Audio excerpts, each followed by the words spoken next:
Hi, I'm Nora and I wanted to try to make a short video in order to explain to anyone who has curly hair like I do how to get perfect bouncy curls. Now, there are many schools of thought on curly hair, and one of the ones that I've truly embraced myself is the idea of finding out exactly what your hair type is. Now, the authors of Curly Girl have come up with a classification system for hair which ranges from 1 to 4.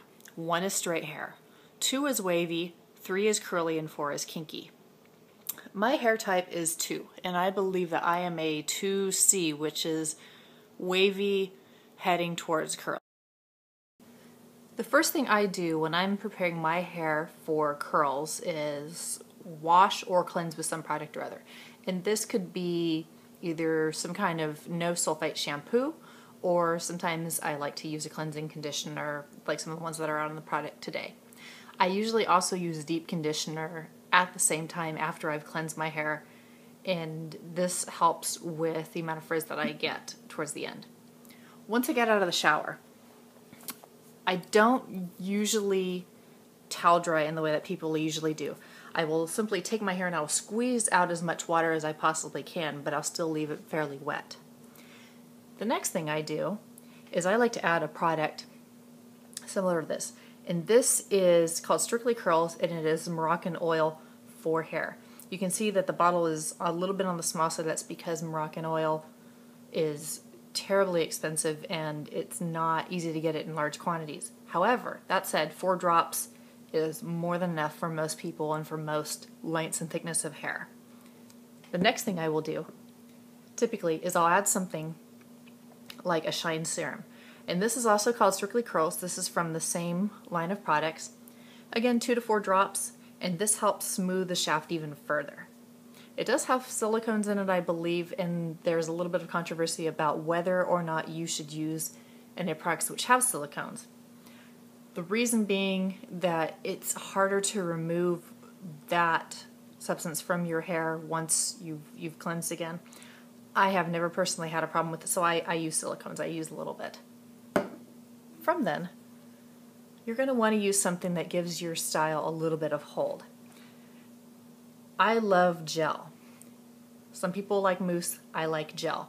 This is Garnier Fructis Curl Sculpting Cream Gel with shea butter, and it's extra strong. This also has some silicones in it.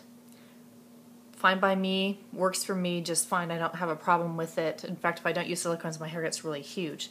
So I am not bothered by the fact that there are silicones in this product. I use an amount that is definitely more than a quarter. I would say I probably use about $1.50 worth of the product for my length and thickness of hair. Your mileage may vary. I have thick hair and it's medium length, so that's the perfect amount for me. I run the products all through my hair, and then I will take a fine-tooth comb and I will comb through in order to completely saturate the entire hair from root all the way to the end. That way everything is even and it's coated, and you don't have spots that are frizzy and that don't have enough product in them. Now the next thing I do is a technique that I sort of developed after watching a video on YouTube of how to create curls, and that is that I will take a section of hair about this thick and I will twirl around my fingers. I may take slightly bigger sections going towards the back, and I will twirl and twirl all throughout my head, creating the corkscrew shape. Now I do use a blow dryer just a little bit, and I'll use one with a diffuser on it, and I will take the diffuser and I will cup my hair from the bottoms and try to define the curls as much as possible. I do this for no more than 5 minutes. Any longer than that, and I'm afraid that I'm going to get damaged and more split ends. Once that's complete, I like to take something along the lines of this product, which is a glossing wax. There are many hair pomades on the market. Try to find one that works for you. You know, glossing wax, hair pomade, some kind of similar product, and I'll run it through each of the sections that I twirled, and I will coat each section with the product. This really helps to seal in the the amount of curl and definition, and remove some of the fuzz that you get towards the top of your head in the crown area. Now once that's all complete, my hair is usually damp, not completely dry. I'll let it air dry throughout the day. And it does take a few hours for my hair to air dry, and as it dries, the curls become more and more defined. If you use gel on your hair, sometimes it may get a little bit stiff in spots, and you may wonder, well, how do I get rid of that stiffness? You just take your fingers and you scrunch